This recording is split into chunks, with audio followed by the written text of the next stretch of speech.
Hey everybody, welcome back to another episode of The House List. I'm your host, Peter Agoston. This is my weekly, sometimes bi-weekly podcast called The House List. You're on it. I just marked your name off of it, so you're free to go in now. I got you got the VIP all access package. Got a roped off area for you up in the balcony for today's episode with author, music journalist, record label sort of curator, producer, a Bostonian, Brian Coleman came into my living room and did an episode with me. I've been trying to connect with him for a while. He was driving from Boston to Philadelphia for some work stuff, which we talk about in the conversation. So he just pulled up. Gotta watch those P's. I gotta move my face away from the mic when I say the P's, because that's the kind of equipment I'm working with right now. So, you know what I'm saying? But yes, Brian Coleman is on the show today. Some of you may be familiar with him. He's a established author with 3 incredible books under his belt. The first one was called Rakim Told Me, which he self-published in 2005, which is awesome. And then followed with Check the Technique from 2007 and Check the Technique Volume 2 from a couple years ago, 2014. I got them all. I love them all. They're great, especially for hip-hop connoisseurs, collectors, because essentially they break down some of the most timeless, notable, classic full-length hip-hop albums with interviews, kind of a track-by-track synopsis of interviews of the people that were involved, both the artists, the vocalists themselves, producer, if there were certain notable engineers, people that were just like a part of it. So we go deep into that. I'm looking at the books now because I love them. They're definitely on my shelves. And there's some just amazing stuff in all of these. I mean, just classic records. Can you tell I'm buying time as I try to open up one of these?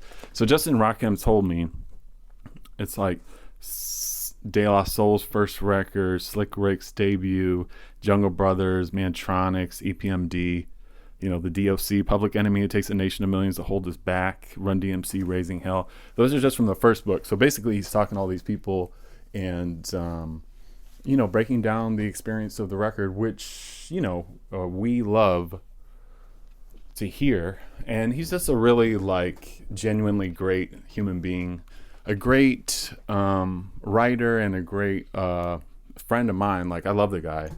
And but I know he's into much more than just hip hop. He's extremely knowledgeable about hip hop and a great source of information and a great interviewer. I think that's one of his strong points too. But we get into the Boston hardcore punk scene a little bit, which I wanted to ask him about. That has a storied history. And just like his growing up, and he's a Northeastern kid for sure. And he's a cool dude. Yeah, Brian Coleman. Many of you will probably already be familiar with him. But he's also freelanced a lot for years and years. And I think in a certain sense, some folks may even know him more from his collaboration with Traffic, where he sort of is like the press, the publicist, I guess, or, sort of the conceptualizer of some of the packaging and the press releases and the kind of the bio rollout of the Get On Down. The Get Down? No, the Get Down. Apologies, Brian. And he has a label too called good road too. So when people see that like Wu-Tang box set of 45s, the Tribe one, and like the Fat Boys pizza box thing, like he played a big part in all those. So anyway, we talk about a bunch of that stuff. It's a long conversation. So this is a good one as we're starting to get closer to the end of the year. I want to give you some compelling conversations to listen to. That's simply all I'm trying to do here. It is my goal with the house lists. So I appreciate you guys listening. If you're digging these, feel free to tell a friend to tell a friend. This is like a word of mouth thing. And I'll keep delivering some of these great conversations to you. So with that being said, yes, you're on the house list with Peter Agoston. Check out my conversation with Brian Coleman right now. You're on the way to Philadelphia right now. Is it a work thing at all? Like, I thought maybe I could just, since I captured you, you're driving from Boston. Well, we could talk about it a little bit, but it's not. So basically, I'm going down to interview Joe the Butcher Nicolo tomorrow in Philadelphia. Hell yeah. As part of this organization I do some promo for. I help promote them, called the Institute of Hiphop Entrepreneurship. Oh, okay. That Taib Smith and Megan Denenberg run. They have an organization in Philly called Little Giant Creative, and so they do marketing and events. And then they got this really dope grant from the Knight Foundation to start this organization. And basically, it's it's called Hiphop Entrepreneurship, but it's not. I got a new mixtape or I got the hot new MC. It's let's take lessons from Joe the Butcher, Russell Simmons, Puffy, and kind of how to create lanes of entrepreneurship where they don't really exist. So before Russell, obviously there were other people doing promotion, but kind of Russell took it to a new level. And then people built upon that. They copied him. They did their own thing. They built on it. So it's kind of more of that. Is it like in front of an audience, or is a private interview? It's like a private thing for the students in this program. So it's like 24 young people. I think the youngest is like 19. So they're not kids, but it's like 19 to mid 30s. And it's basically kids who have, and I can call them kids because I'm old, but they're really not children. They're adults. But they're young people who have entrepreneurial ideas and drive, but might not have had the experience. They didn't go to business school. They might not have had mentorship yet about how to bring a really dope idea to market, to kind of promote it, and to help it to change your life. And so it's kind of more using hip hop as inspiration, hip hop culture, as much as hip hop music. So was Joe the Butcher from Philadelphia? I thought he was a New York guy. No. So he I'm pretty sure he grew up all his life. He went to Temple University, and I'm pretty sure he's always from the Philly suburbs. So the hip hop kind of aficionados that might be listening to this, there is a difference between Dr. Butcher and Joe the Butcher. Yes. So could you make that because I even quickly found myself getting confused there for a second. Well, Joe is definitely older. Joe's from Philly, and as far as I know, Joe is not an incredibly dope DJ.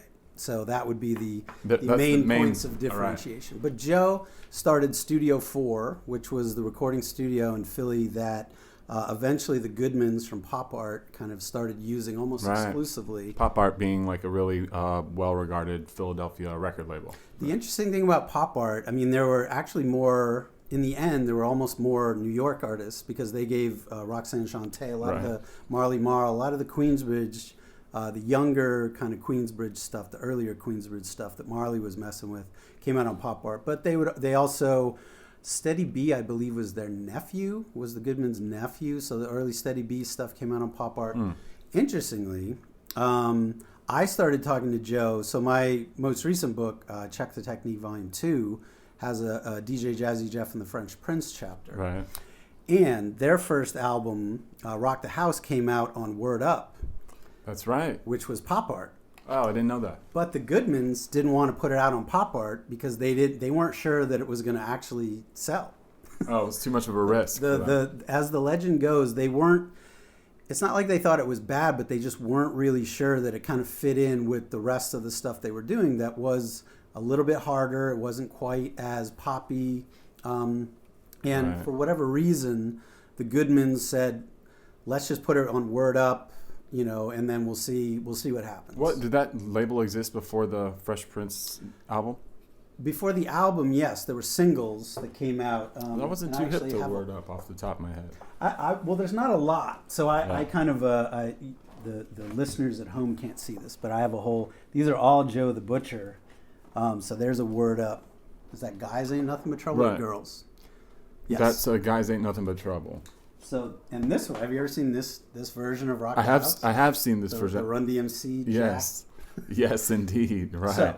So basically, though, with Joe, he had a studio, and he was actually a rock guy, and these are always kind of the stories that I'm fascinated in because clearly, up through the early and mid '80s, there wasn't any such thing as a hip hop studio, clearly, because it didn't really exist, especially in recorded form. So obviously, especially in studios outside of New York City, so Boston, Philadelphia, Chicago, you would have to pretty much record in a classical or a rock studio. Sure. And then they were like, "What the hell's that? What's a drum machine? How do I deal with this? How do I put this into the board? How do I EQ it properly?" Well, that too comes that's when you really hear those stories of how the hip hop group or artist is just simply bringing the records, telling the engineer, "Okay, I want you to loop this part to this part," and it was this super archaic way of looping where it wasn't really like the quote unquote hip hop producer we know today. Exactly. Stuff, right? No, that's a huge point in that. I think Marley Marl was one of the most pivotal people in this respect, in that some of the artists would bring him records and say, "I want to sample this." Like Biz Markie would say, because he knew records, and he would say, "I like this one, let's loop this." And Marley did it in a very artful way. He didn't just straight up loop it. He added a lot of flair to it. Right. And that was kind of a very pivotal moment between what you're talking about of let's just have a basic drum machine beat and maybe we'll have the DJ cutting in the background. Right. So like the early Schoolie D stuff, which actually Joe the Butcher engineered at Studio 4, you can, if you listen really close, and Schoolie's pointed this out to me a couple times, if you listen to like PSK and Gucci Time, you can hear him hitting like the drum machine buttons. Oh, manually during the song. Yeah, really close. And the other funniest thing is that Code Money and DJ DLB, like his two early DJs, they cut all throughout the entire song. It wasn't just on the chorus. They were just cutting constantly in the background and sometimes probably flubbing stuff. And that was to me personally, that's my sweet spot. The stuff where it's not polished. They're clearly figuring it out as they go along. Right. There's mistakes in there. And there's mistakes, and that's okay. It doesn't have to be. I mean, it's interesting. I had a conversation a little while ago with Prince Paul, and he was talking about, because a lot of people don't really know as much about how influential Prince Paul was to RZA, because Gravediggers was actually done before Wu-Tang stuff was really cooking back in 91, 92, 93. So RZA was kind of watching Paul. He was probably one of the first kind of masterful producers, I'm sure, that he had ever really... He'd been exposed to producers before, but never someone like Paul, who was an established name, De La Soul and all that. But clearly, there's nothing, you don't listen to RZA and say, "Oh, that sounds like Prince Paul." So he learned probably a lot about kind of technical things, but he went entirely his own way. And Paul was always like, I always used to just laugh because everything was kind of sloppy and off time, and like it was all kind of messed up. But that was the beauty of it. It wasn't slick, and it wasn't kind of super sequenced and everything like that. Right. Well, that's why I think too, the RZA's later work was definitely not as embraced, and the Wu-Tang's later stuff was definitely not as embraced as that first barrage of those debut albums and the debut Wu-Tang album. Any of that Bobby Digital stuff too is so polished and so kind of just clean. Same with like the GZA's second album too. There's this great departure from that. I mean, not to go like too tangential on that, but 100%. Well, but so, and you have to also keep in mind with the first Wu-Tang record, the single and the album, this was right when The Chronic was out, which is like one of the most polished hip hop records ever made, still to this day, engineering wise, the way it was put together, the way it was, the samples that were on there, the way the live playing was seamless. That record freaked the hell out of a lot of engineers in New York City. Like you could talk to Questlove, how he used to obsess about that record, and not really in a good way, more like, oh my God, like this is the whole new sound. This doesn't sound anything like us. This is like this kind of tidal wave that's going to basically wash us away into the ocean, and we're going to, be working at the post office or something like that. So the fact that RZA made that record at the height of when it was becoming so polished, and with The Chronic as one perfect example of how polished. So things like Black Moon and Wu-Tang coming out at that time were really important to kind of keep a very raw edge to things. And, people would say that's the New York sound, but it's also just a rawness that was important. So that hip hop didn't become, clearly once we got to Bad Boy and, Mace and all that garbage, then that's really where, for me personally, it just went right into the toilet. But because I like it raw, I'll say. And I've always liked sloppy stuff, and I've always liked mistakes, and it's something that kind of that lets you know that it's not a metronome, that it's not a robot making this music, that this is music made by human beings, even though they're drum machines and they're things that are kind of in between the person making the music and the final product, like things that aren't human, like drum machines and that are digital and not even analog. So anyways, that's a little side tangent, but Joe the Butcher was hugely important in Philadelphia, just incredibly important, just as important as you get when it comes to hip hop. But the important thing too that I'm going to talk to him about when we talk tomorrow in this interview is he didn't kind of in the 84, 85 wasn't like, I want to be a hip hop engineer. Like very few people were. Very few people. How did he fall into it? He was a rock guy. And then they just started booking studio time. Well, different the Goodmans, so from Pop Art, and this happened in New York clearly as well, in that they started to, Calliope was not a quote-unquote hip-hop studio, it was a rock studio. They did jingles for like commercial advertisements and things like that. But then you kind of get a sympathetic person there, an engineer you like, and then that all of a sudden you talk to your friend, I want to put out a record. Oh, go talk to this guy over at Calliope or Studio 4. And then so I think the Goodmans from Pop Art and Word Up were the ones that first started. They must have just looked in the phone book under recording studios. It's not like they said, "Oh, Joe, we love your work and we want to make beautiful music together." It was just like, "Okay, will you record us and how much does it cost?" Exactly. And okay, what the hell, let's do it. Right. And that's the beauty of it. That's the hip hop. The whole thing about hip hop and the reason that we all love it is that the early stuff, especially in the latest 70s and 80s, they were all figuring it out as they went along. There was no formula to it. There was no way to succeed, like a clear path to success. And that was the beauty of it. Once you got into the late 90s, there was a path to success. There was a formula that you could use if you wanted to. Yeah. And that's honestly, for me personally as a fan, that's when I started to delve back into the underground and the stuff that was coming out, that Stretch and Bob were playing on their show and things like that. I had a radio show myself up in Boston. What was the station? On WZBC, on Boston College's station, 90.3. Nice. I did a show for many years. And at first it started out being a quote-unquote old-school hip-hop show. But eventually, once we got into 95, 96, there was all the underground started bubbling again, and there was the Fondlem stuff and stuff that was coming out of the West Coast on Stone's Throw, or labels that would start to become some of these labels that everyone knows now, but were just beginning, and it was exciting. It was honestly it was the next generation, so it was kind of the same excitement as you had back in like 1984 when Run DMC and the Fat Boys were coming out, because it was a new sound. It wasn't formulaic. It wasn't predictable. It wasn't the typical gangsta formula that started to get old after a while. And there was like a range of personalities. That there was a great deal of charisma.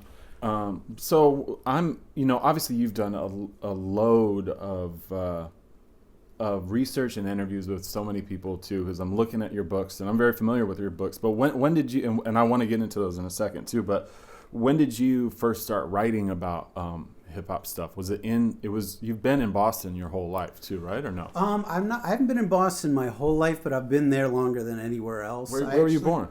I was born in Rochester, New York, and I lived in Rochester 2 different times. My dad worked for Kodak, so cool. Pretty much if you work for Kodak, you live in Rochester. That's where they were based, right? That's their world headquarters. I lived in New Jersey twice. I went to high school in central New Jersey, outside in between Princeton and Trenton, called West Windsor. So I would go. That was actually kind of dope because I could go into Philly as easily as I could go into New York. They were both about an hour away. And I importantly from 1985 to 1987, 1988, I could get Kiss FM, and which I is could Red listen to Alert, Red right? Alert. And Red was definitely the most influential person in my own fandom, hip hop fandom. Like Red was the guy, and clearly I'm not alone in that. No, I mean he was incredible, and he's still active to this day. He is. Have you interviewed him? I have interviewed Red, yes. Is he cool? Red's amazing. He's a truly, truly kind person. I've never heard anyone say anything bad about him ever. Right. He's just, they call him Uncle Red for a reason because he's literally uncle for the Jungle Brothers. He kind of brought them in from a blood perspective, but he just is that guy who mentors people, who is always looking out for people making interesting music and trying to do good, positive things. So Red, I've definitely, my career as a chronicler of hip hop is something I never could have predicted, especially back in 86, 87, listening to Red Alert and listening to BDP and Public Enemy and all these groups on there. You'd certainly, if you had told me, 20 years from now, you're going to be actually talking to those guys, and they'll pick up the phone when you call them, and I could have never predicted that. So, but it's also a credit to them because they, I think, hopefully, I guess, see something in the way that I'm trying to cover them and talk to them about their story that's not in any way, it's purely just as a fan and purely just to tell a kind of just a little sliver of their life and kind of the approach I've always had to my work and my books has always been, this is stuff I want to know as a fan, but knowing that even though everyone doesn't want to know the exact same stuff, there's thousands and thousands of other people who want to know the exact same things, or at least want to know many of the same things. So it's more like I'm incredibly fortunate as a journalist, I have been over the years, to be able to have these great conversations with people. And I just want to share them. I don't want to keep them to myself because that seems like selfish. It seems like that's kind of in the same way that Red Alert or Stretch and Bob or the Mix Masters at K-Day in LA, when they heard something, they didn't sit in their room and be like, oh, this is dope. They said, I want to put this out on the radio. I want thousands of people to hear this. Yeah, and they shared it with people, That's really what it is. You're kind of, you're in your own way, you're preaching. You're kind of, you want to be evangelical about the music and the art that you love. So that's journalism, that's being a radio DJ, and so I've always been fortunate. So to answer your question in the roundabout way, I started writing in the mid-90s in Boston. And I never wanted to be a writer. It's often been the most amusing thing to me about my quote unquote career as a journalist is that I never had that as a goal. I was just a fan, And I guess at the time what happened, and I think I try and keep this up even to the present day when I write, is that there's just, in the same way that I'm also like a punk rock guy at heart. Yeah. And so I kind of came out of that scene actually in Trenton, New Jersey, which is near where I went to high school. There was a famous, infamous club called City Gardens, and I went there and saw all these amazing punk bands, 85, 86, 87. Like, who, just really quickly, who were some of the ones you saw from that? I mean, Circle Jerks, Angry Samoans, Descendants. Hell yeah. You know, so all of these incredible groups would come through there on a regular basis, Ramones, etc. And so it's kind of like punk rock and hip hop are the same way in that it was music they wished other people were making it maybe, but they said if no one else is going to do it, I'll just do it. Like, I don't know. So punk rock is like, I don't know how to play this guitar, but I'll figure this out. And you know, like, I don't know what even, like, what's a bass? Like, what's a bass line? I don't know what that is. So you figure it out, which is the beautiful thing, and you can draw parallels to hip hop in that you might not know exactly how to use a drum machine or a sampler, but you say, I want to express myself and I want to make music. I want to do this. So I'm going to figure it out. I'm not going to wait for someone to teach me. I'm not going to wait for someone to give me permission. Right. And those two things I've always found is to be exactly parallel in hip hop and neither both punk. genres don't really require a lot of money to perform too. Sure. If you look at the gear that's being used for both of them Exactly. too, that's why some of those punk bands are so, their setups are so minimal too, you know. Yeah, true. And it's really about, so to me that's like almost and the same thing could be said with graphic visual art, you know, whether it's graffiti or even more kind of quote unquote accepted kind of, you know, regular painting or et cetera. So it's basically, to me, the people who fascinate me and have always fascinated me are people who have this urge, and it's an innate thing in them to create and express themselves and get this out to the world. And the beauty of it is they don't let the fact that they don't know how to do that stop them. So it's kind of like this impulse to create and to get your voice out there. And so other people who may be more timid or not as self-confident might say, oh, I don't know how to do that. But the people that I admire, so whatever, going back to Black Flag and Discord Records, but also going to Schoolie D, Luke Skywalker, people who wanted to create and just said, you know what, I'm going to just plow through this and figure it out as I go along. Yeah. So that's kind of always what I've been drawn to. I've been kind of chronicling, quote unquote, old school people since probably the late 90s. And you were in Boston by that time, right? I've been in Boston since 1988. So wow. I went to Boston College, and I've been there ever since. Amazing. So I've lived in Boston longer than anywhere else in my life. So I definitely consider myself a Bostonian, even though I also have New Jersey pride for sure. And, right. Which, you know, not a lot of people still dump on Jersey to this day, but I still have love for Jersey for sure.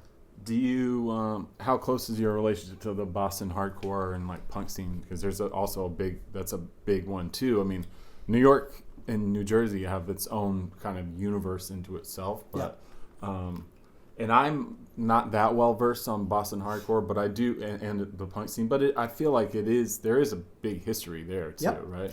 Yeah, I mean, DYS, do you like them? DYS, of course, SSD. I mean, SSD were probably the most influential early group in the earliest 80s. DYS, The Freeze, Jerry's Kids. I mean, I got to town... Gangrene. Of course. So it's actually funny. So when I was... this will tell you how old I am, but I was... in New Jersey, going to high school. I used to go into CB's all the time to hardcore matinees on Saturdays and Sundays. Those were some of the most incredible shows. So they probably start at like noon or something like that, right? And then go until like the early 5 or 6 or something. Like. Yep. You'd go, one band would play, we'd walk across the street to the bodega there, buy a 40, drink it, go back in. I mean, it was an interesting time, I'll say that. But when I was I was living in New Jersey, but Gangrene would play.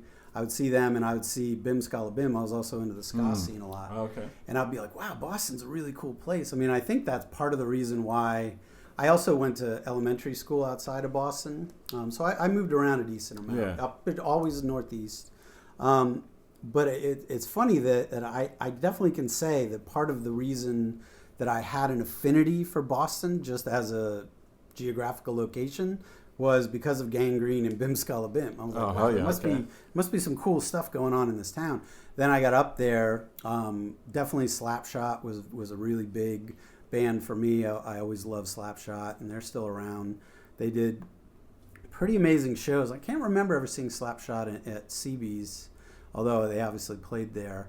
So the Boston scene is important to me from a rock perspective, but and also from a hip hop perspective. Yeah, it has. The hip hop community in Boston is pretty fucking tight knit too, and very proud as well. Yep. What's like looking back then? What was your introduction to that? It's like TDS crew is like really, or is it not even that?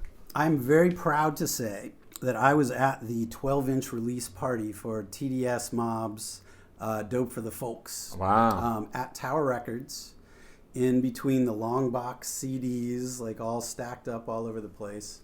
Probably, 25 people there. So I was into TDS like really early. And here's the interesting thing. So Boston is wait, can we swear on this? Yeah, absolutely. Yeah. Awesome.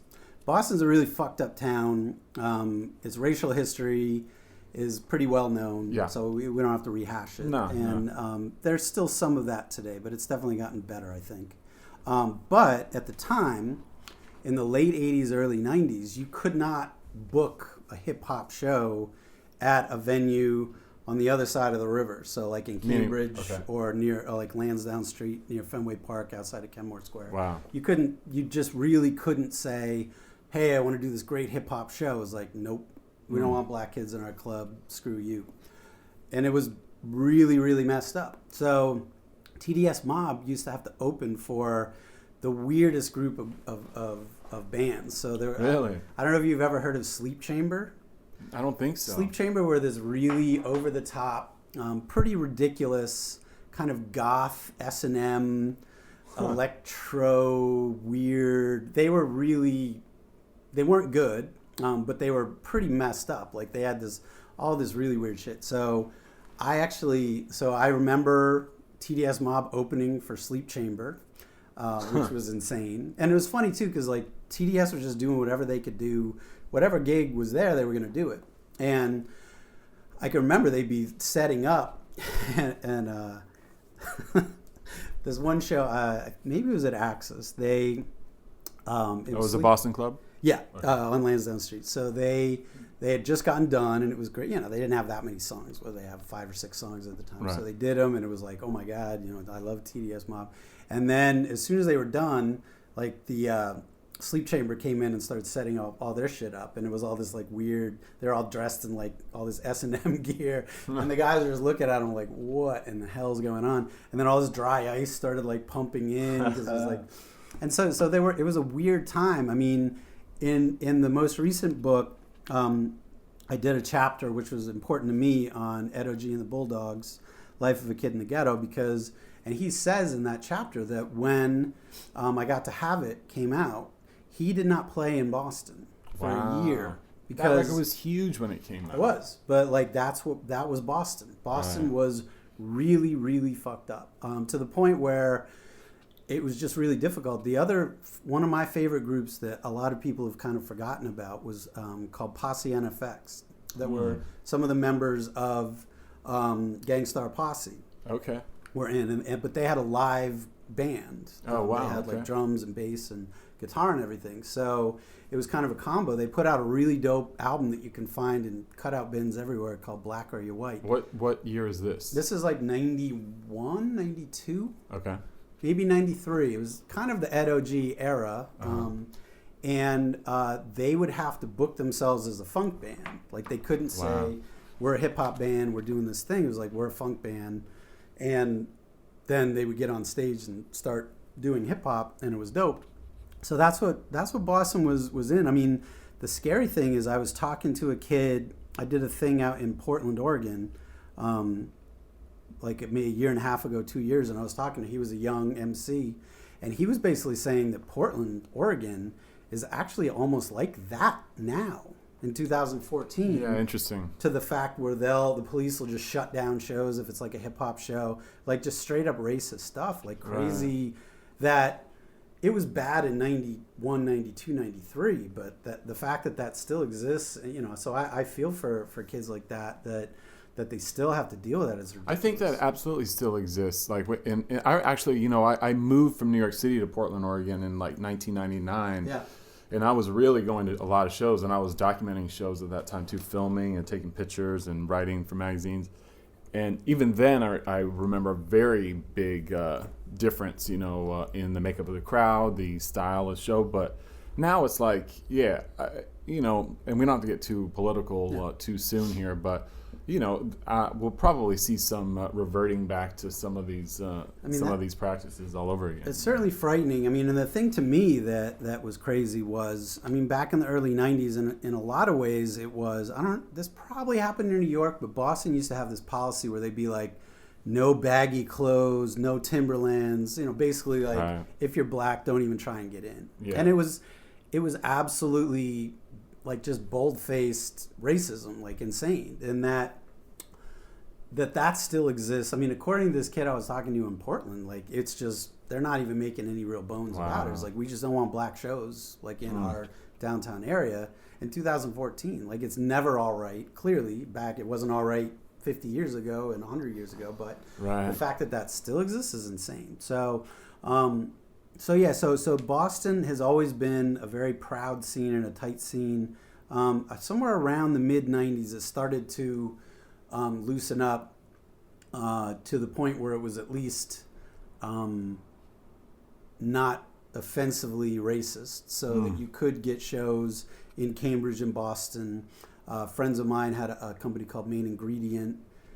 They used to put on like hip-hop shows at the Middle East, which was pretty much like a jazz and rock club, but they definitely weren't initially like, oh yeah, let's get all these hip hop shows in here.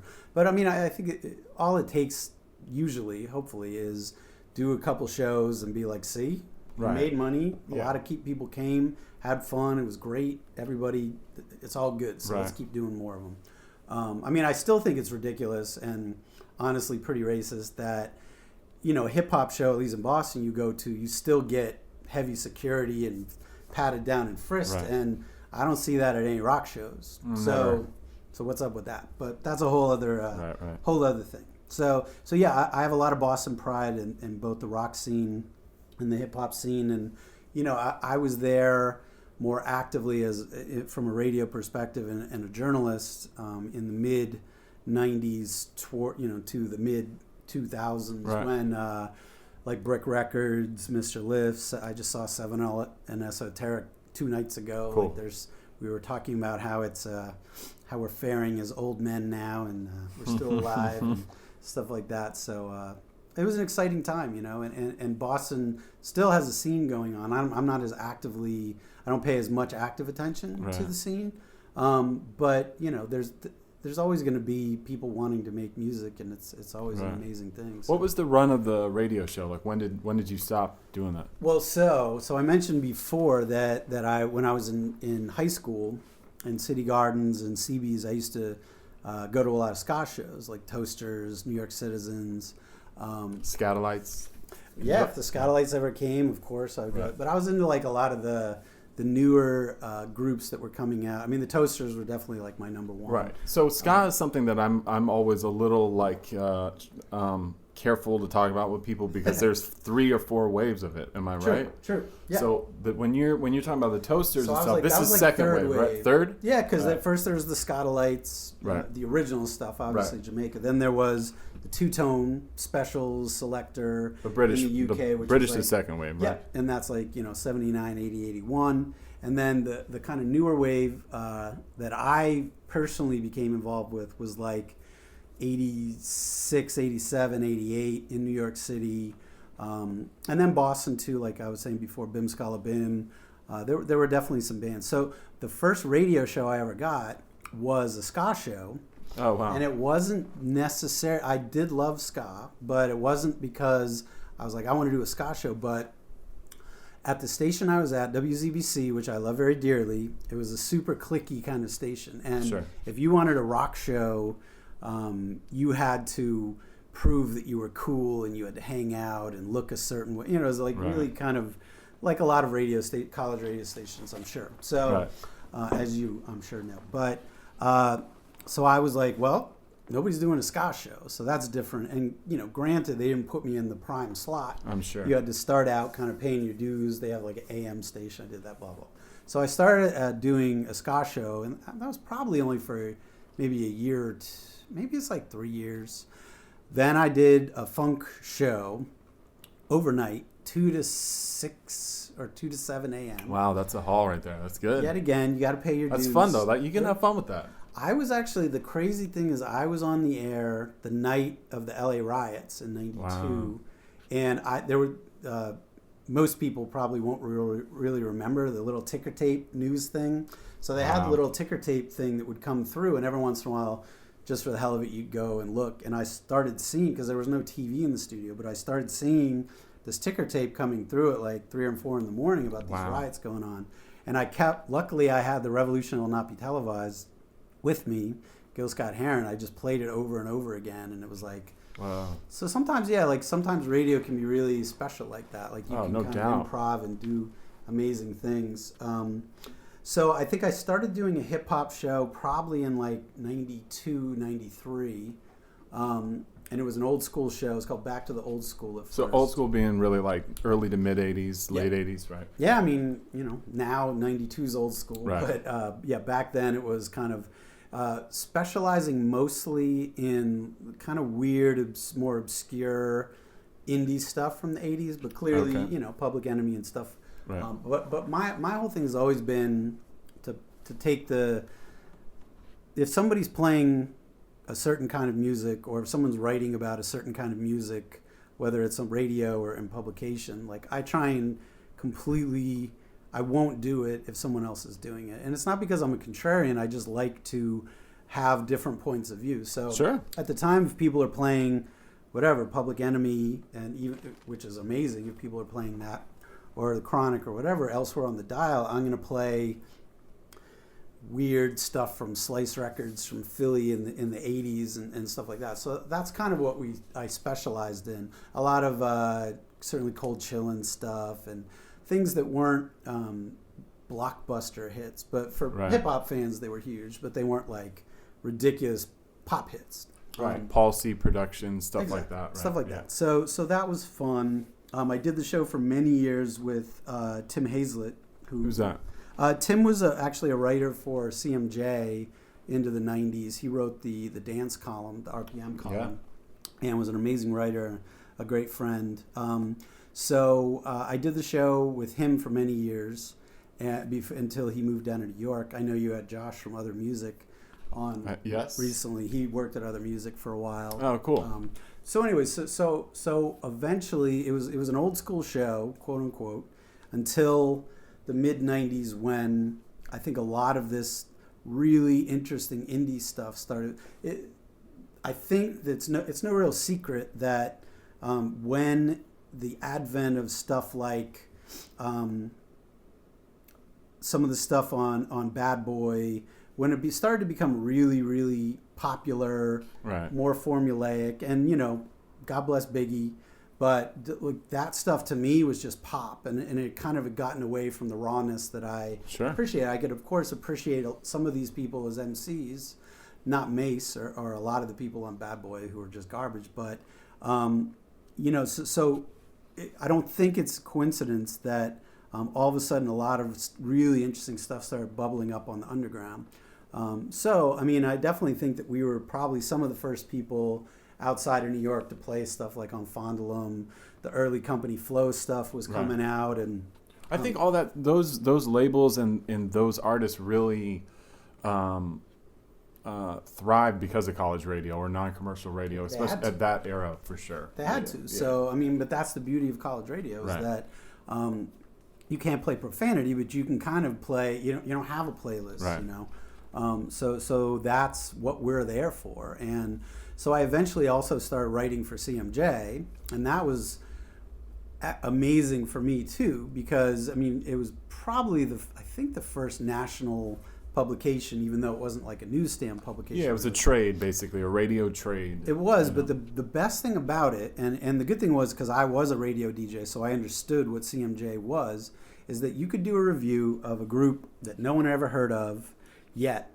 And in the review, you put the contact. Like, if you want to play this, you're a college DJ in Iowa, you want to play this record, so the early raucous stuff, like a lot of that stuff, you could help get these guys exposure in the same way we were talking about before, right? About kind of proselytizing and being evangelical about stuff, clearly in a non-religious way. But to be able to say, I love this, it's one thing to do that in XXL, which I had the fortune of getting to write for them pretty much right when they started. But CMJ was even doper, because you were taking people who, I mean, I remember when that first Company Flow stuff came out, I was like, what the hell? This is incredible. It just... Yeah, the impact was vast. It just blew my mind. Right. Well, but it was vast for people like us. Right. But you have to think about if you lived in Seattle. Like, they weren't stocking all that stuff yet. So no. The word has to get out there somewhere. So it's not like... Definitive Jux was exactly a powerhouse label with a whole promo team. So they relied on journalists and college radio and places like that and CMJ to kind of help get the word out there. And hopefully, if it's dope enough, then it kind of catches on and becomes this phenomenon, which it did. So that was exciting for me to kind of be a part of that. And some of the cool things about the most recent book, is the Czech Technique Volume 2, is that I got to kind of revisit some of the records. The first volume were almost exclusively records that I was just a fan when they came out. The second was an interesting, some of the records were also records I was a fan, but Company Flow, Mos Def and Talib Kweli, Black Star, Dr. Octagon, those are records that I can still remember the first time I heard them and played them on my radio show. So it was like extra interesting for me to go back and revisit those records with the people who made them, because I was actually it wasn't just me reading about what happened. I was kind of like, I remember, I remember the first time I got the Dr. Octagon tape. When it was on bulk records. And it said, Brian, let me know what you think, Dan. And I was like, who the hell's Dan? Right. Who the hell's Dan? And then I'm listening to it going like, this sounds like Cool Keith. And I'm looking at it, I'm going, it doesn't say Cool Keith anywhere. This is Cool Keith. And so it's like, it's crazy to remember that kind of stuff, because yet again, going back to a time when I was too young, I was just a fan, but like Run DMC, the Fat Boys, the early Marley Marl stuff, you didn't have info out there to say, it's not like it was being covered in a major way that wasn't, the source didn't exist, XXL didn't exist. Right. So you were relying on mostly New York publications, The Voice, etc., and maybe Billboard would cover it. If you were in England, you had... And music videos too, Kind of. Well, because you're even thinking a little bit earlier in the 80s. Than well, yeah, but it's just like the excitement of hearing something for the first time that just completely blows your mind. Right. Or to go to ultramagnetic, funks your head up. So that's an incredible feeling that I hope younger kids still have that today. I mean, I'm not really sure. I'm too old to really put myself in their shoes, but I tend to think that there's so much coming at these kids nowadays that back then, and I frequently do this, and I'm well aware that I'm the old guy talking about the old days, but like when I talked to Ice-T years ago, he would be like, I remember when you would go to the record store and there were just 10 hip hop albums. Right. And that was it. That was all that existed. Like you didn't have all these choices. It was like, if you liked hip hop, well, there are your 10 albums. So I guess pick 6 of them that you want. Right. That was kind of cool. I mean, I think it really got interesting once you got into the late 80s when more stuff was coming out, but it was still just this feel. I mean, the listening to Mr. Magic and listening to Red Alert in that era was just, every week was just something that was just totally blowing your mind. Right. And keep in mind, the thing I wasn't thinking about at the time, but I certainly have since, is it wasn't just blowing my mind as a 16-year-old kid. It was blowing their peers' mind. So Marley Marl putting something out, and then, you know, a young DJ Premier is listening going like, whoa, like, you know, or That's a Sonic is going like, I can do better than that. Right. And I can make a twist on this. And like Prince Paul, that's when it was really beautiful, when it was purely artistic competition. It wasn't, it was people getting together to try and make the illest stuff possible. And that was really the only goal, because it wasn't, I'm going to get rich. Obviously, no one was going to argue if that happened, but it wasn't like I see a path to becoming a millionaire. Yeah, and that wasn't the main talking point amongst the artists too, like at least on record, you know. I mean, clearly there was the kind of brags where you would pretend or talk about your dreams of becoming wealthy, but nobody clearly was wealthy. There was not ownership of their labels, and a lot of times, a lot of these guys, unfortunately, would sign away more of their rights to their material and their publishing than they should have, et cetera, et cetera. But, I mean, it was exciting in that, to me, looking back at it, being kind of part of the swirl of it as a fan, but now looking back at it years later, kind of more analytically, and also being able to have the good fortune of being able to talk to some of the people who were there making the music at the time, who were adults at the time. I was just a kid. I couldn't really process what all this stuff meant, except that I liked it. So now, years later. But it was just, to me, it always just seemed like it was just, I got to make the illest stuff possible, and I have to blow all the other guys who are making music. I want to blow their minds too. I think it's interesting too, because that's like so many people go back to the albums that you covered in these 3 books. Rakim Told Me being the first one, and Check the Technique 1 and 2. And it's not, you know, I know that the go-to kind of thing for people is like, you know, we're overly nostalgic. We're kind of like obsessed with nostalgia now. But I mean, it's, you know, I think it's still, your mind is still blown the same way it was when you listened to it when you were 16. So it's like no different work of art that would go on tour for hundreds of years in museums all over the world. You'll still admire it as time goes by, you know, which and I don't want to get to this just yet, but which is probably why people too are so excited about the Tribe Called Quest album. Yep. Which I have not heard. I haven't either. All right, cool. I'm interested. I wanted to talk to you about it. Maybe before we close today, we can have a word about it, because since neither one of us have heard it, I think we're in a good place to talk about that aspect of it. Sure. But I really do want to talk about the books, because particularly starting with Rakim Told Me, because that one was totally self-published by you, right? Yep. So one, I would love to talk about just the process of how you even got to the point of choosing the now basically in short, you take a bunch of classic hip-hop albums, primarily from the 1980s, you know, exclusively from the 1980s, right? That's kind of my sweet spot, right? You know, yeah. And you interview the artists, the main artists involved, as well as some of the producers or engineers or people that were kind of affiliated with the release. Yep. And I mean, we're talking about, like, you know, essential hip-hop albums from the 80s. I mean, Eric B. and Rakim, Paid in Full, Slick Rick, Great Adventures of Slick Rick, De La's debut, Ultra Mag's first album, Jungle Brothers, Ice-T, EPMD, I mean, the DOC, I mean, literally, like, the best albums of that period of time.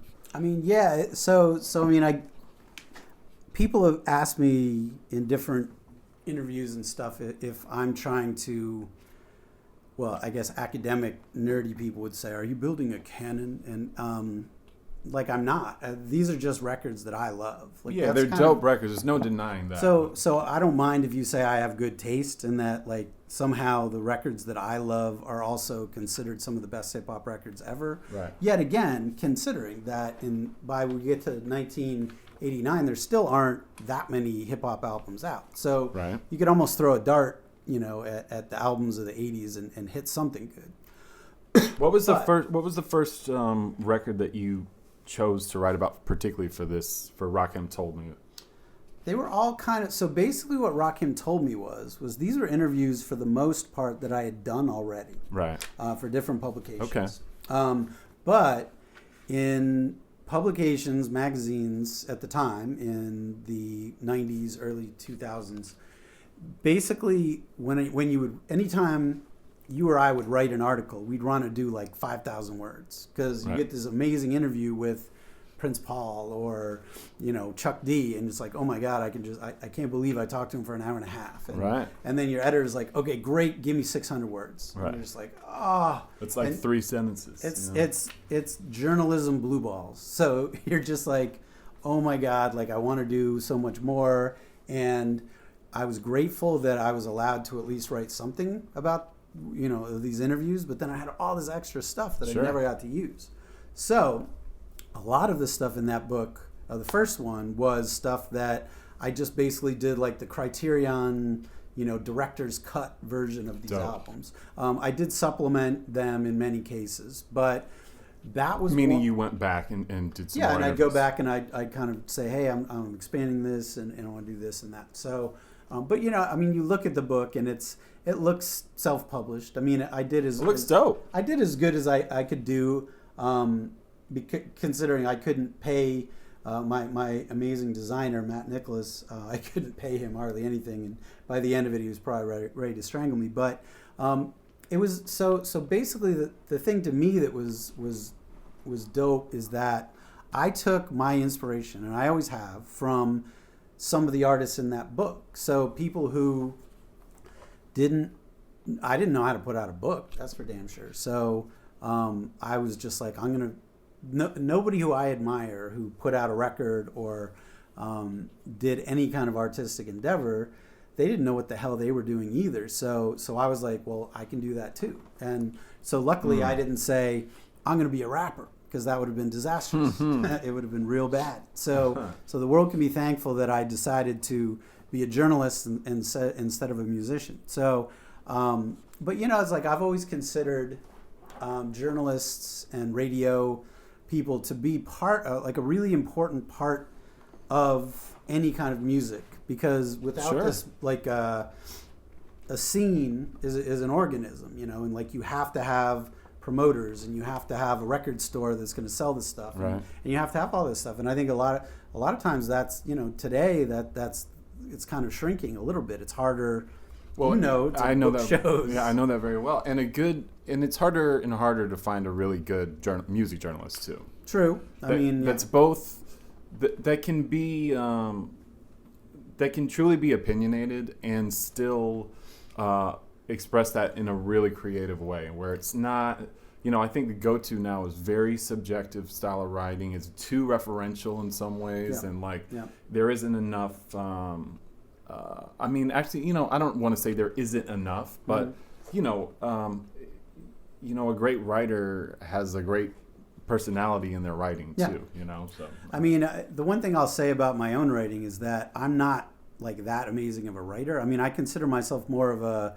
If I do have a skill that I'm proud of, it's more of as a good interviewer and kind of someone who can kind of put together a narrative, and kind of staying out of the way, because there are people like what you're talking about is having it have personality. There are people who legitimately back in the 90s, especially, put themselves into a story. People who I admire, Bones Malone, Ronan Rowe, a lot of the Mind Squad from The Source. Sure. They put themselves in the story. I was never capable of that's not my thing. It doesn't mean, and other people do it, and it bugs me. It's not.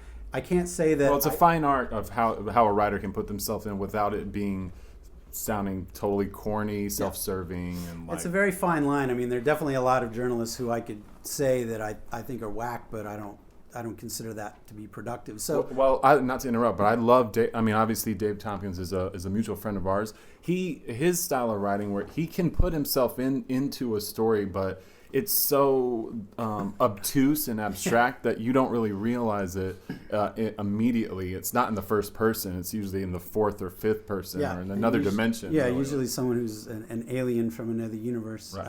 But who you understand. It's funny. So Rakim told me the first book. I had Dave. I'm very honored that he did the preface, the introduction to the book. Yeah. But a lot of people, it's funny because as soon as he sent it to me, I loved it. I was just like, oh my God, this is like the illest thing. And then the thing I love too is like some other people are like, what in the hell was he talking about? And that's kind of the beauty of it, really, right. in that it's not for everyone in the same way that some Ram LZ wasn't for everyone either. Right. People were like, oh my God, what in the hell is he talking about? But he's like the Ram LZ of rap journalists. You could certainly say that. That's a fair thing to say. And Dave, as you know, and as other people probably know, that Dave and Ramel were pretty tight. So right. I'm sure they found a lot of common ground up there in the atmosphere up right. there. But to me, that was important to have. It was great for me to have Dave's intro in there. That is pretty out there and pretty. It is and it isn't. There are parts of it that are way out and parts that aren't, and that's the beauty of his writing. And honestly, that's kind of in the same way that any great lyricist, like you kind of is the same thing. Is that you don't necessarily have to understand every single idea they're talking about, but it all kind of hits you. It either hits your head or your heart, and sometimes both, and sometimes one or the other. Right. But if it doesn't hit either, then it's not really.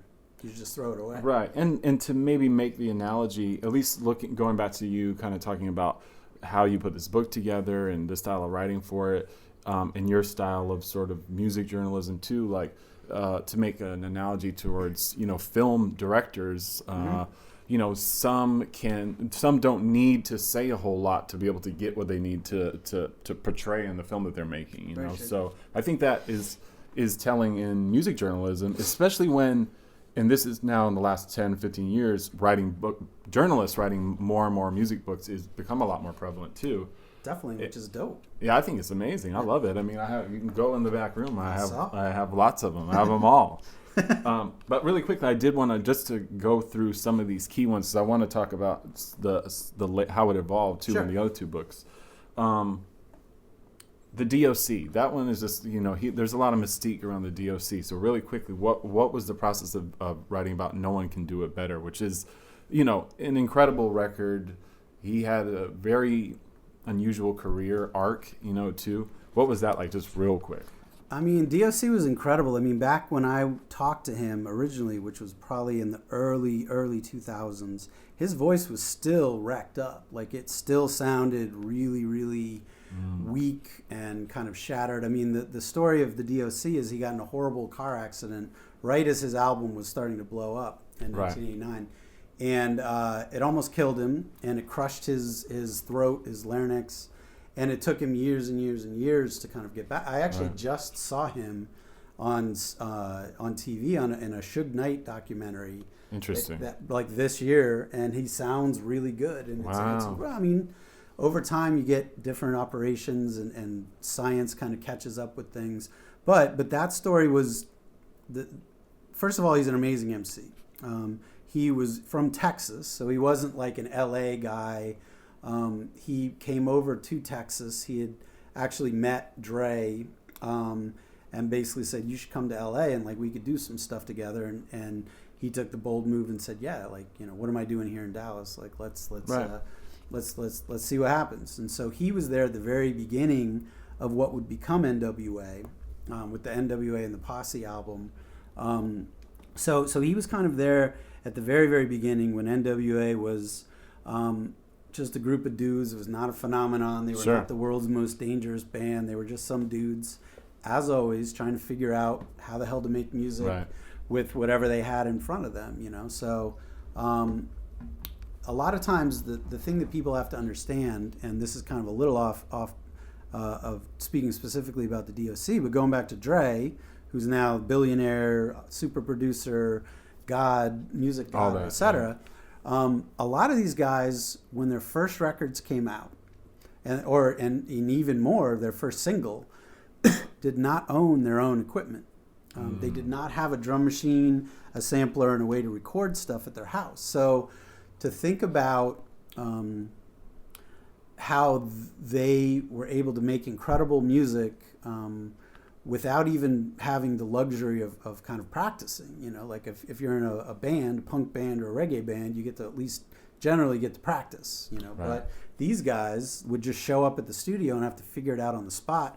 One of the only groups who didn't have, who had the advantage of doing pre-production was Public Enemy. They had their little clubhouse in Hempstead, New York, and they would do a lot of pre-production. Because keep in mind, too, Public Enemy were a lot older. By the time the first record came out, they were men. They weren't teenagers. They were mid-20s. And Chuck has even said, you know, he's like, I didn't want to waste time in the studio because I knew that money was all coming out of my pocket.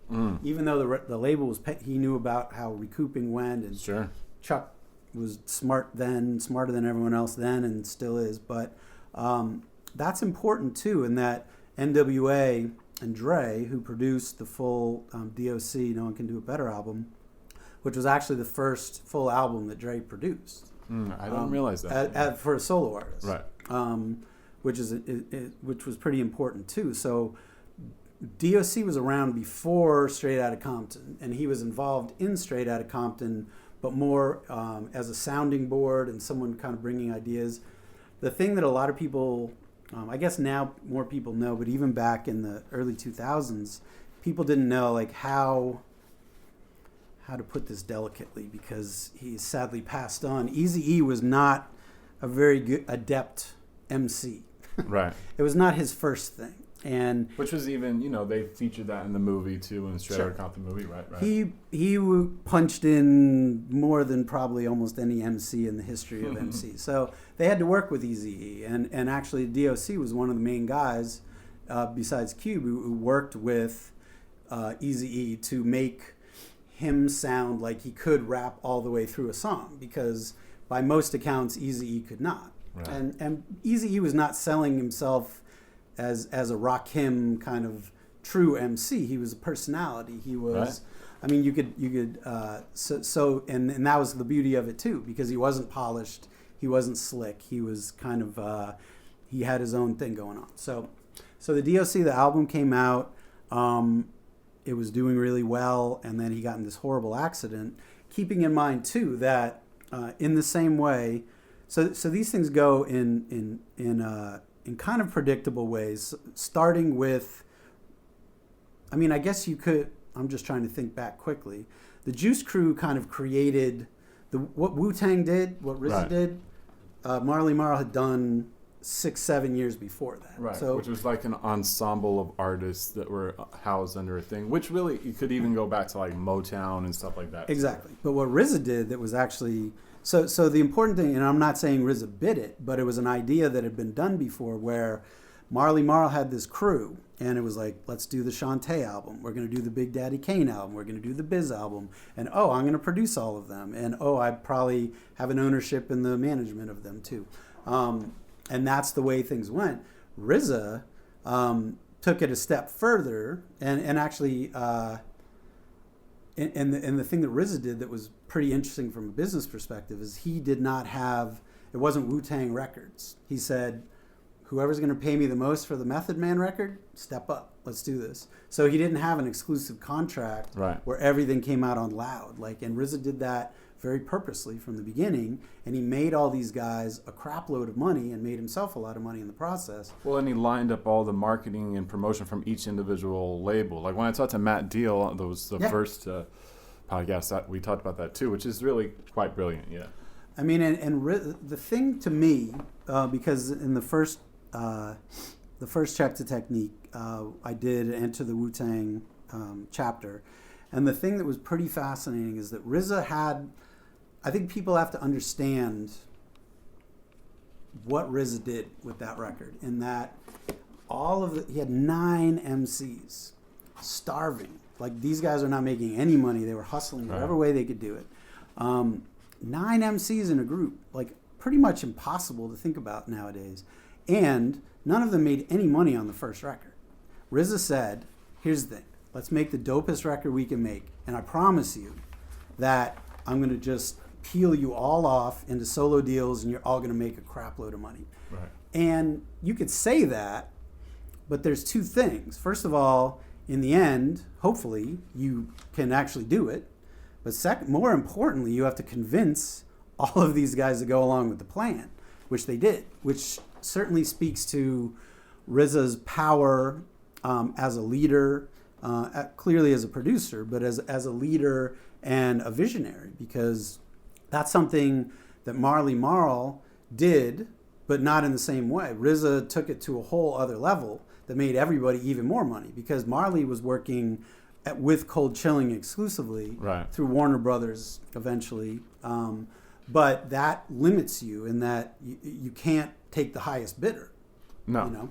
No. So anyways, that's the DOC was an important chapter, because I think a lot of people forget how dope that record is, because honestly, even at the time, it got wedged in between other NWA stuff that was going on. Then obviously the NWA, the drama, and Cube leaving, and all the other stuff that happened. But at the time, the DOC was back at his house. He couldn't talk, and like it's a pretty tragic story. So the fact that he still is around. The thing that a lot of people also don't know is that DOC's on the Chronic. Like, he was part of the Chronic. What is it? The dope pyramid. The Pyramids skit. Yeah. Right. That, so he's there, but also importantly, DOC was there behind the scenes, in the same way with the Chronic, and a lot of people don't know this as much as he was with Straight Outta Compton, as a sounding board, as someone who's always there in the studio with Dre, because Dre always valued him not just as an MC, but someone who understood rhyming, so DOC was a mentor in a lot of ways too. Right. To you can definitely bet, and I'm sure I've read it before, but Snoop probably worships the DOC, because I can almost guarantee you that the DOC kind of put his arm around Snoop's shoulder and said, no, try this. Next time, why don't you try this? So two of the most successful hip-hop artists of all time, the DOC was right there kind of alongside and making, giving them feedback that would change their lives and change these records. So. How was doing the Slick Rick book? Because he's another guy that kind of, I think journalists sort of sleep on a little bit, or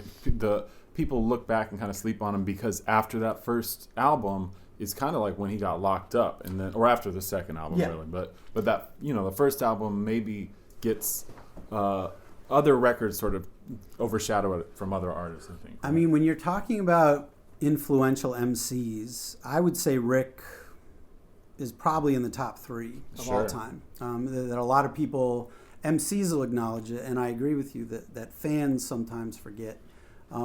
Definitely the best storytelling MC of all time. How was he as an interview?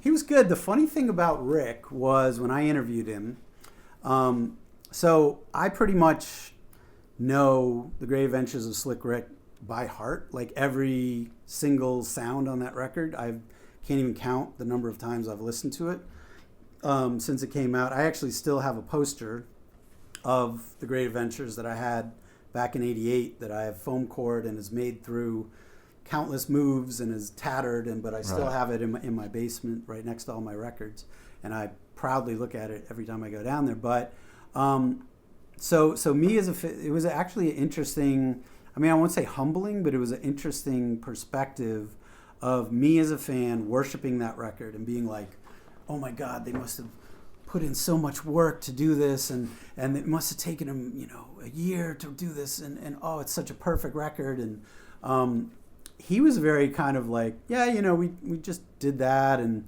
I played this little keyboard line, and they did this, and he was very like nonchalant about it, and I was kind of like, I wanted more. I wanted to know like that it had been this incredible process, and he was just like, we did it, and but that's not anything against Rick. It's more me as fans, we kind of build things up, And well, because they're story-based songs too, your imagination gets really swept away with that. You know? But for it to be that kind of, casual for him is almost makes it better. Well, the interesting too, I mean, I guess the irony in a way too is that Rick was not telling me these incredible, colorful stories from the greatest storytelling MC of all time. So I'm like, well, maybe he just saves it for records and for the stage. I wonder. Yeah. So Rick was I've had very few bad experiences interviewing people, like almost none. Right. And I won't say who the bad ones are, but once you, I think, as a journalist, and you know this, is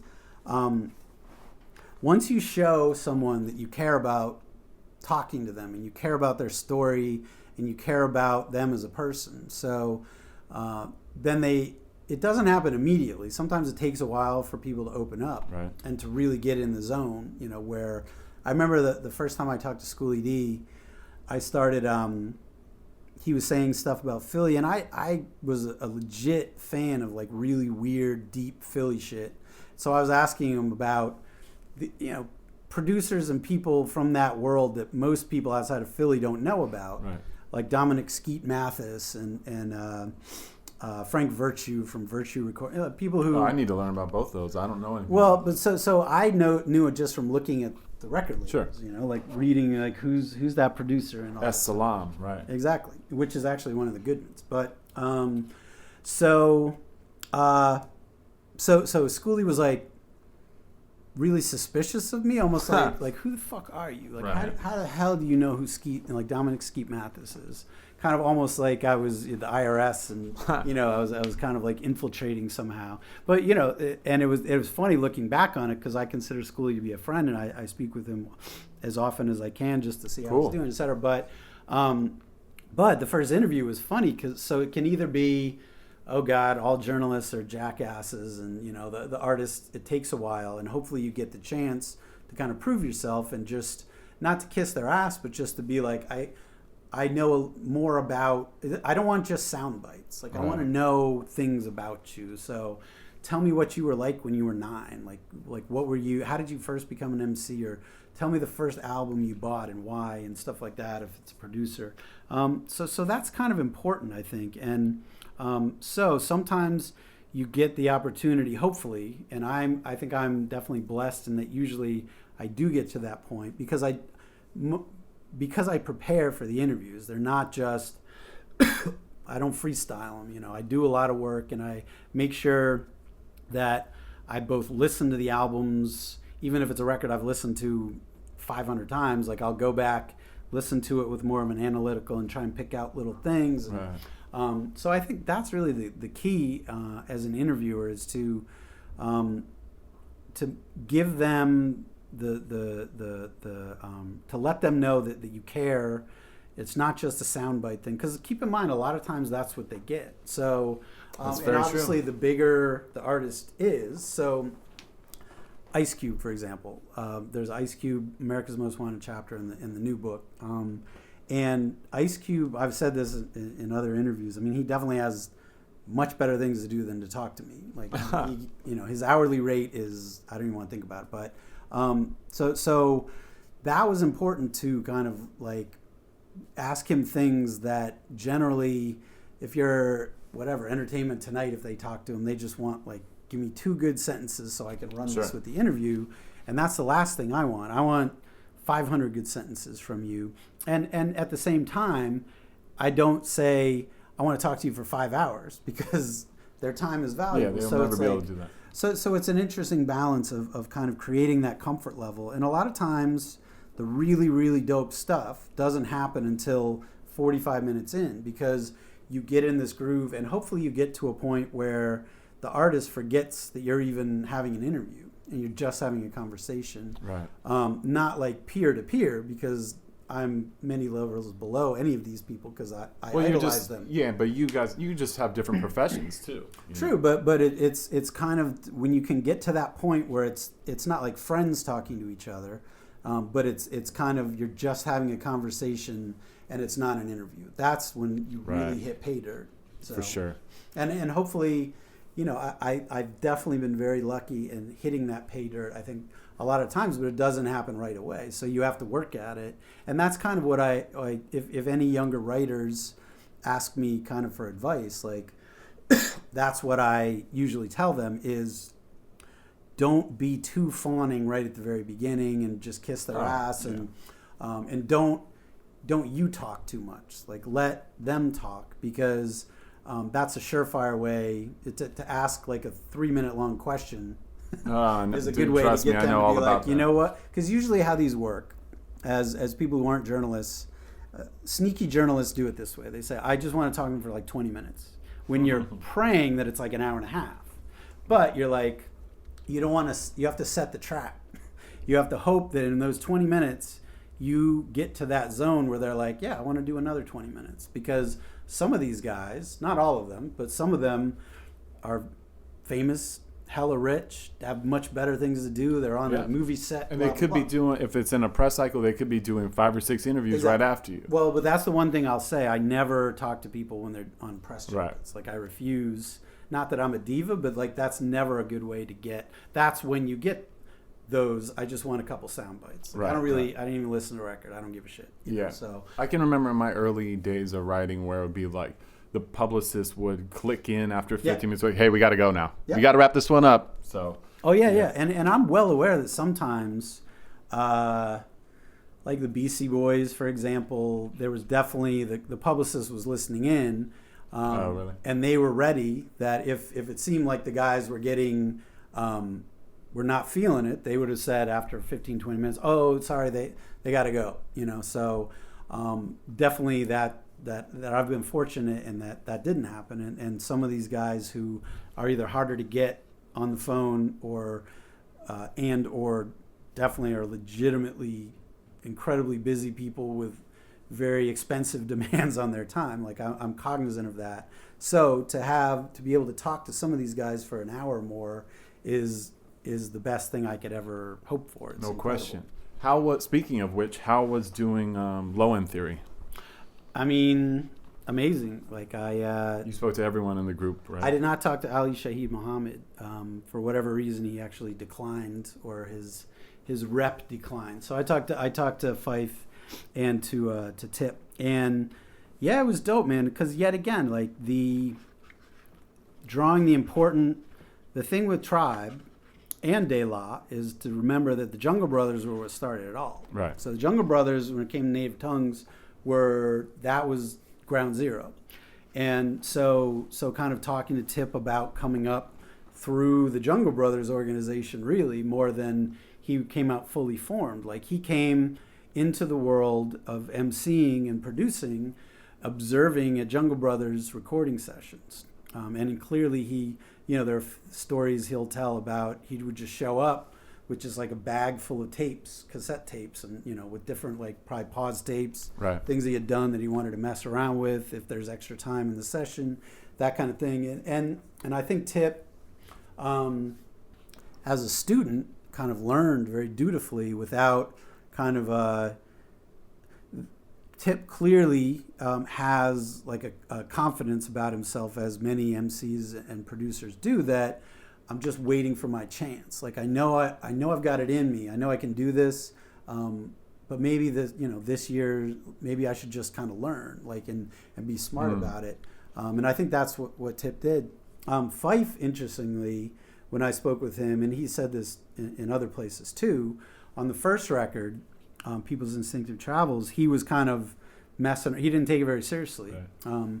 He still sounds dope when he gets on the mic, but he even said, I was kind of fucking around. Like I was out in the streets. In his mind, he wasn't like, I'm going to be an MC for the rest of my life. It was kind of like, oh yeah, this rap thing. And Tip, I'm sure, took it a lot more seriously. Sure. As did Ali Shaheed. But by the second record, by Low End Theory, Fife was like, okay, now I get it. Like I get it that I add something to this group, and that I can really bring it in a unique way. I can shine on my own. I can shine if it's with both of us and that kind of thing. And the public loved that first album, They did. I mean, yet again, it was like more of a sloppy record. Like they not in a bad way either, and I mean that in a good way, that they were also they were kind of figuring things out too. Sure. Yet again, I can almost guarantee that none of them had their own equipment at the time. Ali Shaheed, I think, had a setup at his house, but it was probably like a 4-track tape. So that's, I think, the important thing. Like Black Moon's a good example of Enter the Stage. If you talk to the Beat Miners, who are two of my favorite guys to interview ever, I love those guys dearly. That's Mr. Walt and DJ Evil Walt D, right? and Evil D. Right. So great dudes. Yes, and so but they hate the sound of Enter the Stage. They're like, oh my God, I'm so embarrassed. Well, it's made really raw, right? Like it was made raw. A lot of the stuff they were sampling was off cassettes, like right. 4th generation cassettes. That's dope, though. I personally love it. So as fans, like, we have a different vantage point. Like, we can love the raw shit. I find it interesting. So Smith and Wesson, which I cover in the new, the most recent book, that's kind of for the Beat Miners. They're like, this was our real first record as producers. Like that Black Moon thing, that was cool. But here's where we started to shine because yet again, they didn't have the full array of equipment at their house. And that's how you really become a master, when you can, and that's not like a groundbreaking fact. It's kind of like, obviously, the more you practice at something, the better you're going to get at it. And honestly, in a lot of ways, sometimes the fact that people's first records sound as good as they do is honestly a minor miracle, because they didn't know what the hell they were doing, and hopefully, as we were talking way back at the beginning of the interview, they could tell the engineer, they could express well enough to the engineer how they wanted it to sound, because they couldn't do it themselves. They didn't know how to work the sampler or the drum machine, and they could just say, okay, yeah, that's the sound that was in my head that I wanted to get out. Right.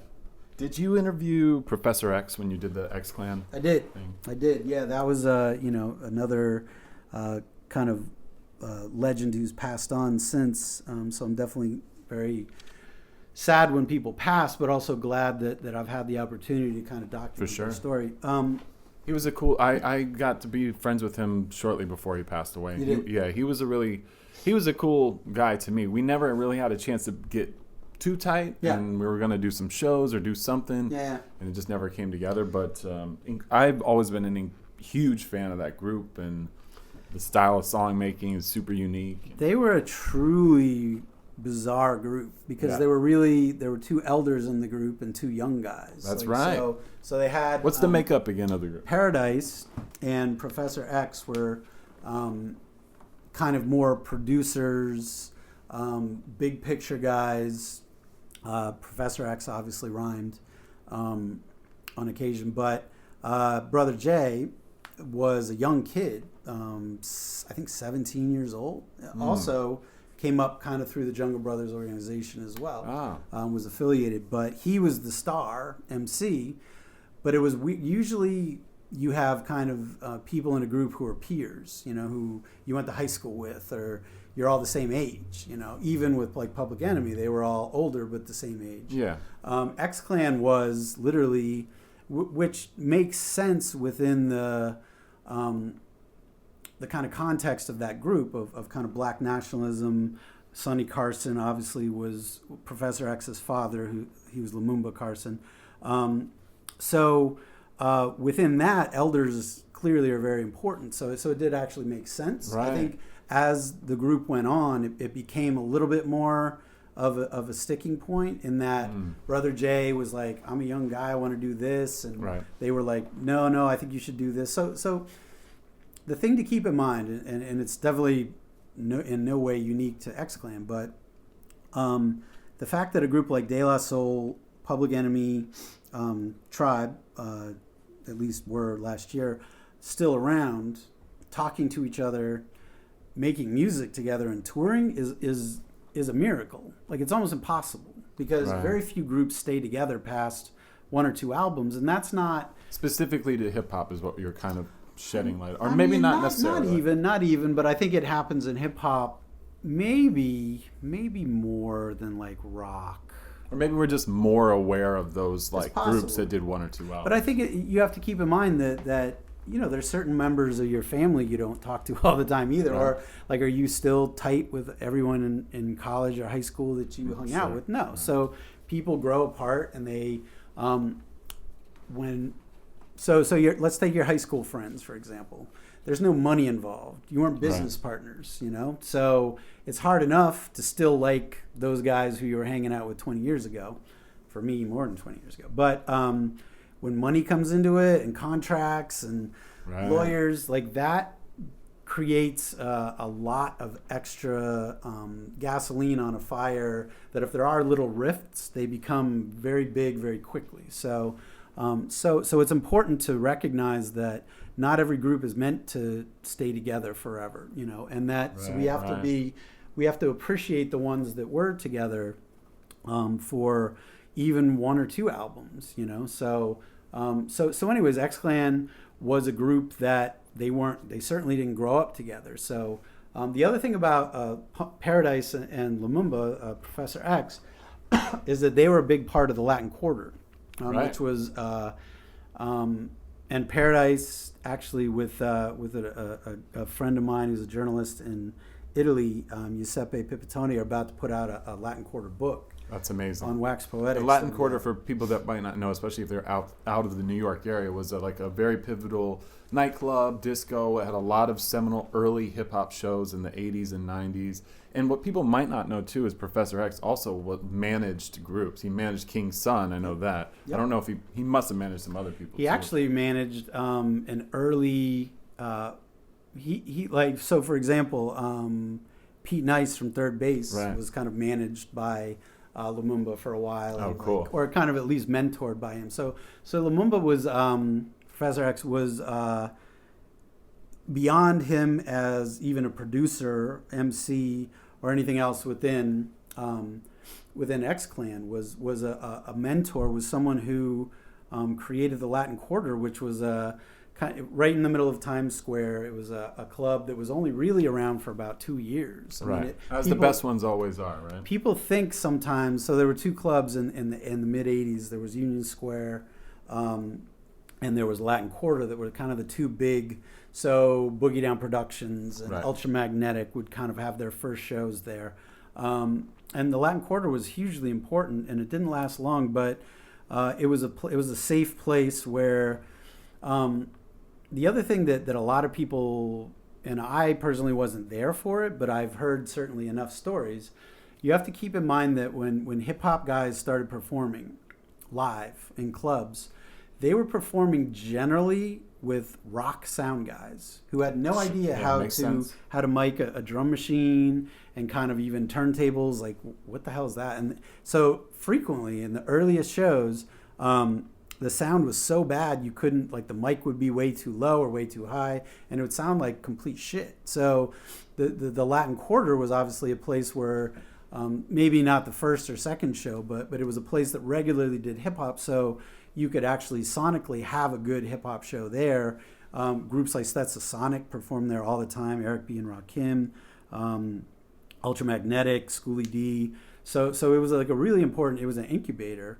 And Lumumba and Paradise too. Paradise was very involved with the Latin Quarter as well. Right. He actually took hundreds and hundreds of Polaroids, which are part of this book. Oh, I gotta see that. Yeah, I did a piece in Wax Poetics many years ago on it, with kind of in collaboration with Paradise, but I talked to tons of people about it, and it was definitely, for me, someone who never went to the Latin Quarter, it was amazing to hear all these stories. Good and bad. I mean, there was a lot of violence at a lot of these shows. Sure. It was always, there was famously, there was like basically a bounty out on Jam Master Jay's chain, and like, so it was like this whole, there's all these kind of legends. Union Square was actually a very violent club, more violent than the Latin Quarter. For people that live in New York too, the actual location of where the Union Square Club is now Petco. So if you're in, if you're in Union Square in New York City, there's a Barnes and Noble, and then like at the corner across the street from like the McDonald's and stuff, there's a giant Petco. And to my knowledge, that's where the Union Square Club is. And Max's Kansas City too is right around the corner on the opposite end of that block too. Definitely. A lot of history there. Yeah, a lot of history. So X-Clan, I mean, that first album from the East Blackbirds is absolutely just stellar from beginning to end. But it's also it's definitely interesting knowing the dynamic of that group, so I was glad to be able to kind of talk about that and tell that story. Right. For Professor, a lot of the time, I always hope that all of the artists that I interview do their own books. But it's kind of like, though, in the meantime, before you do your own book, let's talk about this, because I generally am not a fan of what another author thinks about a record. Even if it's like a friend of mine, someone I respect, because I think that the important thing is to hear what the artists have to say, because I think certainly in the academic world, there's way too much of, let's talk about the socioeconomic impact of the first poor righteous teachers. It's like, you know what, dude, fuck you. Let me I want to talk to the group. Right. Well, what do you think? Well, speaking of that, and I do want to talk about this real quick before we wrap up, is just, what are your thoughts on this Tribe record coming up? Because it just seemed, the announcement was really quick. They did one of their quick announcement lead-ins. Yep. I haven't heard anything yet. I've been trying to avoid seeing people's posts on social media or whatever and read I haven't been able to do that. I've seen a lot of posts. And the word is that it's dope. I know. Yeah, I've been seeing that. Yeah, I mean, you always have to be very hopeful for things like that, and also kind of approach it with a little bit of trepidation, because the thing that people have to that I know, just because I've had the good fortune to talk to the people who are involved with these records, is that there's no way possible that the atmosphere making this new Tribe record was anywhere near what happened during Midnight Marauders or Low End Theory. Yeah, so it's not possible. For every reason. Everyone's younger, their relationship was different. Obviously, the Tribe documentary that Michael Rappaport did showed a lot of interesting sides to the dynamic of that group. But in the end, you always have to hope that when they get back in the room together, and the good thing is that at first I wasn't sure, but the more I've heard about it, there's a huge difference, and this is something that's happened in the last 20 years, last 15 for sure, is that it doesn't happen often enough that people are actually face-to-face in the same room in the studio, because studios are such a weird thing now. They still exist. They do, yeah. But how many young MCs have actually been into a real studio? Like back at D&D back in the 90s, or Calliope in the 80s. So that's important when you're together in a room and you're feeding off each other's energy versus, I did a bunch of these tracks last year. What do you think? Go ahead and rhyme on that and just email me back the track. I'm gonna send you the zip file. You fuck around with it. Let me get the stems. We'll mix it. Someone else will master it. We'll never see each other. You can hear that energy in a track. Right. So that's the thing that kind of will worry anyone who's a fan, is that I hope they can get that communal energy back that they had, the fire that they had. Right. So I have very high hopes for it, and everything I've heard is really, really good. And, I hope that, I just hope that it's an incredible, no matter what, it's going to be a really dope way to kind of say a proper goodbye to Fife, who kind of left, too suddenly. Obviously, people knew that he wasn't well over the past many years, but I think his passing hit a lot of people pretty hard, including myself. Me too.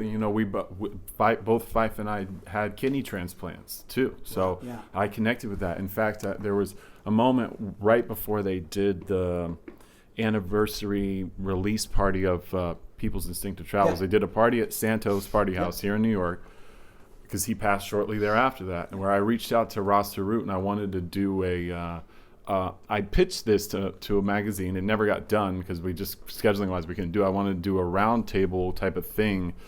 I mean, my idea was that it would be Tracy Morgan, who also had a kidney transplant surgery, and Fife and myself, and maybe one Gift of Gab or something like that. Okay. Yeah. And or someone, and bring them in and just talk about kidney health and diabetes and stuff like that. It never materialized for scheduling purposes, but we did interact talking about that. So that shit hit me hard too, and I know he struggled with that. So well, I think that the people need to understand, and I don't know. I mean, it's I'm 46, and I'm not really that old, but I'm getting there, and it's like, you know, friends of mine have passed away, and you have to remember that these guys aren't going to be with us forever. So we talked a little bit before about kind of bloggers and the state of journalism now. The one thing that's good about blogs is that the thing that I would run across and back when I was kind of starting in the 90s is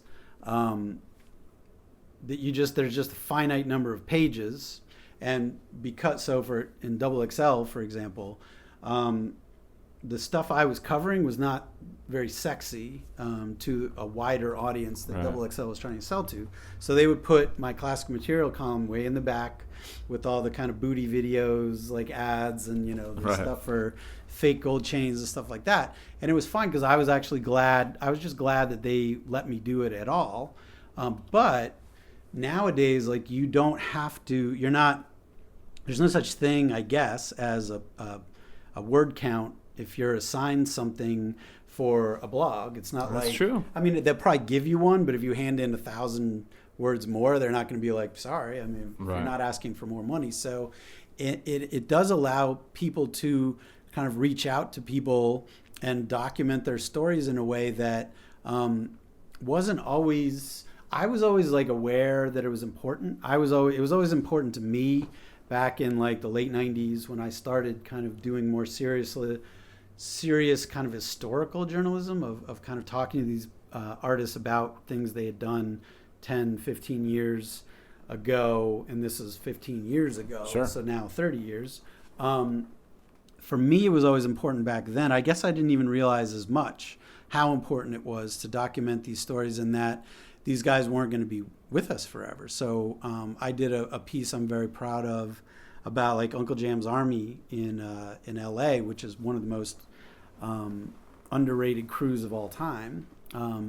And talking to Roger C., who has passed since. So it's like, it's very important to document as many of these guys' stories and ladies' stories as you can while they're here with us, because as we are constantly, I mean, it's funny, everyone keeps lamenting all these people passing away. Leonard Cohen died the other day, and Bowie and Prince.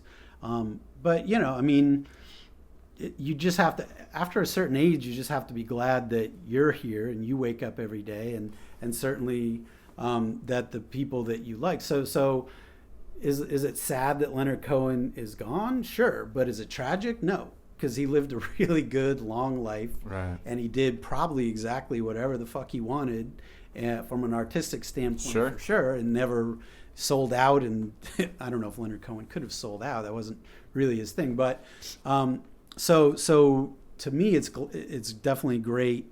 People have interviewed the hell out of Leonard Cohen and David Bowie and Prince. Well, not Prince as much, but so the characters, Professor X and Roger Clayton, those are the ones, to me personally, just because I love hip hop, are important to document. Almost more important than people who do interviews all the time. Sure. And so that's what that's what I'm most interested in now.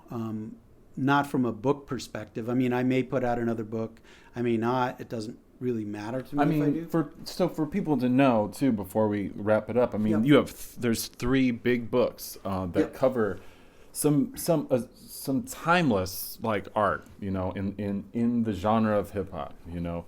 I wanted to know, like, do you, like, you know, obviously the easy question is, do you think you'll do another book at all? I mean, I very well may. I mean, it's not that I don't want to do another book. You just have to kind of be inspired. Sure. I don't think I'll do another Check the Technique because I feel like I've kind of, there's the list of the chapters that I overall wanted to do and the ones I was able to do.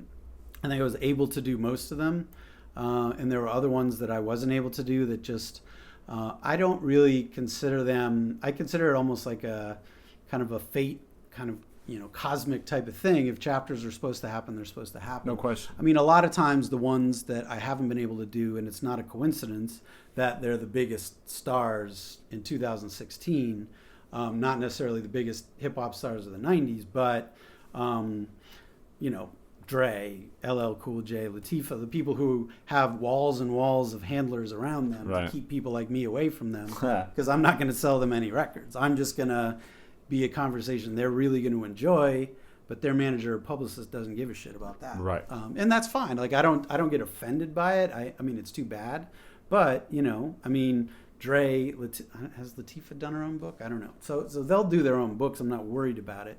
So the stories I would like to tell, whether they end up in book form or not, are, for me personally, are more Boston stories, because I that's my town, and that's something. And you've lived it. And I care about it in a way that I think a lot of the journalism and the historical reporting in Boston, when it comes to music, especially, is lacking. And part of that, I don't think is necessarily racially, a result of that, but I think that, so for example, there's a station called WILD that was the big kind of for the black community in Boston from the 60s through the 90s, for sure, into the 2000s, was really the heartbeat of Boston's black community.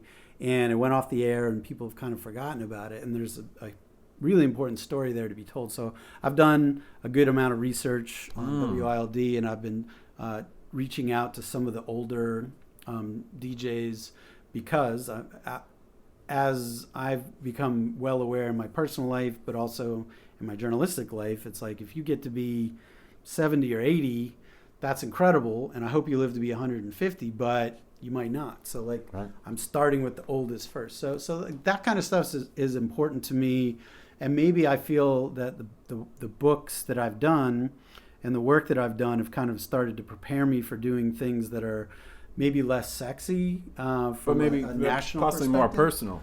But more personal, but also just like, I feel like that's the way that I can kind of best.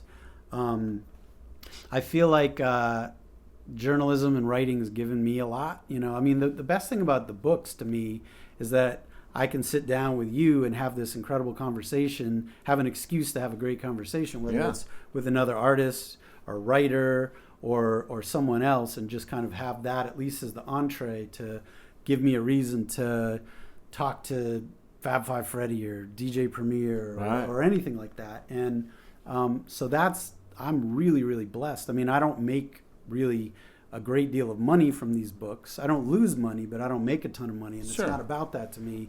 It's more about the books themselves. Is like, I love hip hop, and I feel like this is me kind of in my own way, kind of giving a little bit back to something that's given me a lot personally as a fan. And I think it's important. I think books also are more important than blogs and magazines from a perspective of putting stories down for the historical record for 100 years from now, when we're all going to be gone, but hopefully maybe someone will dig up my book, or David Toop's Rap Attack, or some other book, and be like, what was this hip hop? You know, because I mean, I don't know if designer's hip hop, but I don't think it's hip hop. So God knows where the genre is going, and that's fine. That's evolution. That's the way things happen. You know? Right.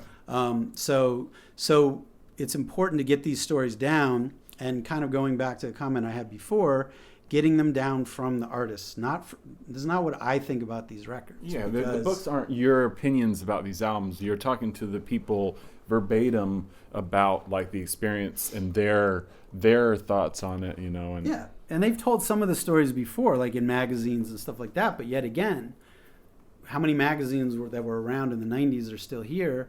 Very few. You know? Right. I mean, look at very. And even the ones that are still around, and I won't name any names, are kind of certainly shells of their former selves. Yeah, there's no doubt about it. So it's important to me personally. I've always been a book guy. I've always been someone who, I mentioned David Toop's Rap Attack. I mean, that book, which came out in 1984, when hip hop was still, is this a fad? Is this going to be gone next year? Well, was that the first hip hop book? That and Stephen Hager's Hip Hop, the encyclopedia, I forget what, the illustrated guide to rapping, breakdancing, graffiti, came out, I think, in the same year. I don't know which one came out first. They're both hugely important books. I was more influenced by Rap Attack just because I bought it first. Sure. Actually, Rap Attack was more readily available too. It was in print, whereas I'll tell you a very quick story about Stephen Hager's book, which is very forgotten and shouldn't be because it's an incredibly important book for the history of hip hop. And this is me as a complete nerd, but also me as like a hip hop fiend. I took that book out of the library, and where maybe some other people would have just jacked it, I photocopied every page of it, all 100 pages of it, and I put it in like a 3-ring binder, and then I returned the book because I'm a dork. But yet again, like looking back on it, I can think of it like, oh man, what a loser. But it was because I wanted someone else to be able to check that book out too. I didn't want to steal it. So that was important too, to have things for the historical record that people in 5, 10, 100 years are going to be able to do. Right. And, you know, I wish that Word Up Magazine is still going to be available for people to check out, but I don't really know that that's going to be the case. No. I hope Rap Attack is still in print in 100 and 200 years. And, you know, who knows, but maybe Check the Technique will be as well. I certainly hope so too, man. I hope that one day you might see that next book. I think a Boston book could do a lot of good too, because you know that music, you know that scene, hip hop, ska, punk, hardcore, and the radio world too. Yeah, I think it could be, and I mean, we didn't even talk about any of the rock stuff, like the indie rock stuff. There's a lot of other shit we could have talked about, but there's the beautiful thing is there's always more stories that to be told, and most of them have not been told yet. They've happened. Some of them haven't happened, but anything from the 80s, 90s, 2000s has happened, but that doesn't mean it's necessarily documented. A lot of times, I'm always very thankful when people document. So I assume you know Henry Rollins' Get in the Van. Yeah, of course, I own it, yeah. Great book. But what if he hadn't, written all that stuff down? Like that's like an incredible glimpse into something that obviously you or I would have never. You've had some experience with it, just being with bands on the road. I don't think anyone can really understand what it was like to be Black Flag on the road back in the early 80s. And his way of describing that experience too was pretty telling. I mean, he's like sleeping in the dark, like like with the drum kit, drinking coffee at McDonald's. I don't think people can really. So I love all these groups I've talked about. Two Live Crew and Schoolie D. The amount of kind of shit that Black Flag had to put up with, particularly unreal, is almost unimaginable, because every step of the way people were like, stop doing what you're doing, like you're killing America, you're poisoning everything, and everyone's getting beat up and there's blood all over the place, and this music sounds like horrible. So like the drive to want to continue to tour and make more music up against literally the entire world spitting on you and punching you, and the police closing down every gig you have.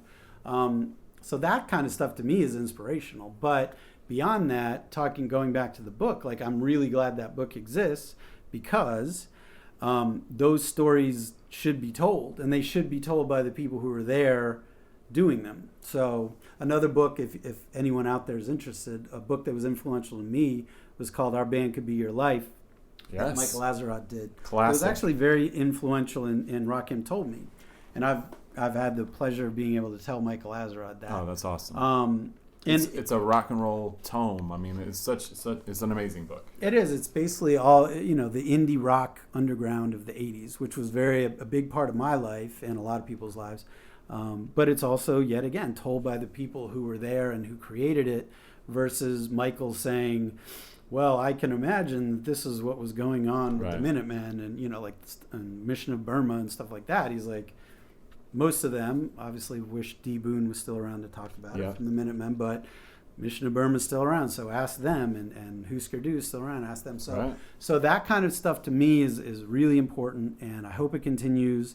And I love the fact that I think a lot more people are doing historical work like that on blogs and in places that maybe years ago mainstream magazines would have been like, nah, you're not gonna do a huge feature on whatever, Right. on whatever group you want to name, hip hop or rock or punk or reggae or whatever. But I think there is, as time goes on, there's more and more, maybe it's a yearning for nostalgia, but I think it's also people understanding that to understand any kind of art movement or art form, you have to understand what came before it to truly appreciate it even more. I think the final thing I'll say about the books in general is that I've learned over time, and I always appreciate when people give me the same feedback, because keep in mind, like, I write these books because I would be first in line to buy them if I didn't write it. You know what I mean? Like, I write it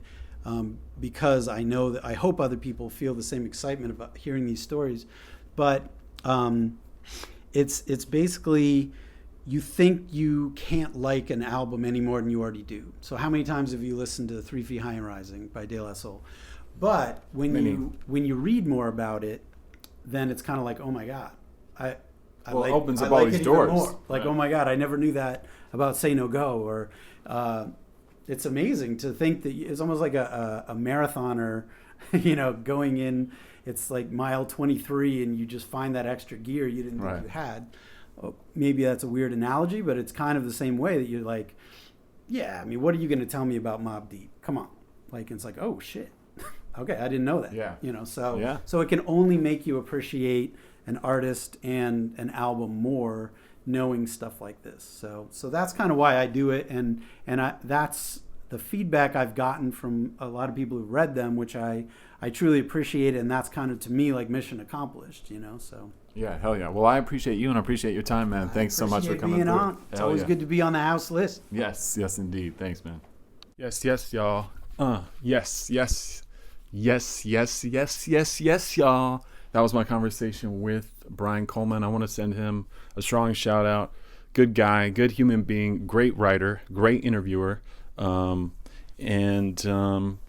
I hope you guys enjoyed it too. I think in the intro I sort of mispronounced one of the companies he collaborates with, works for, is Get On Down. Get On Down. Get On Down. Get On Down. You can say it so many different ways, but if you got that Wu-Tang, End of the Wu-Tang 7-inch box, the Slum Village fantastic box set, the People's Instinctive Tribe Called Quest 7-inch box set, the purple tape Raekwon box, like, these guys did all those, and Brian was a big part of that. But more importantly, if you're a fan of music books, of hip-hop related journalism, I would absolutely recommend Check the Technique 2, and Rakim Told Me. All books authored, written, and interviewed by my man Brian Coleman. They're all available online. I'm sure you can find them. If your local bookstore doesn't already have them in stock, you should ask them to. Great stuff. Can't recommend it enough. Thank you guys again for tuning in to The House List. Yes, indeed. Please subscribe. I have no idea how many people are subscribing, by the way, but if you do, I would really appreciate it. And you can let me know by commenting on that. It's also available on the Stitcher app and SoundCloud. But if you're listening already at this point in time, you would probably realize that. So why don't you just let someone else know? Let a friend know. Tell them, hey man, you want to hear something? You want to get put down on something? You want to get put down on this list? What about this house list? I can get you on the house list, not the artist list. The artist's gonna forget about you.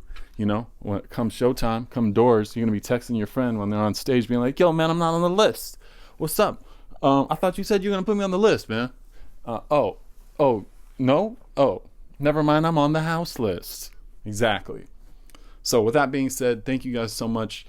This episode was produced by me, Peter Agoston, edited and engineered by my man CJ Stewart out in California, and opening theme produced, written, and arranged by Dame Funk and Keith E-Day. Yo, hit us up, man. Find me. Hit us up on Twitter or the email.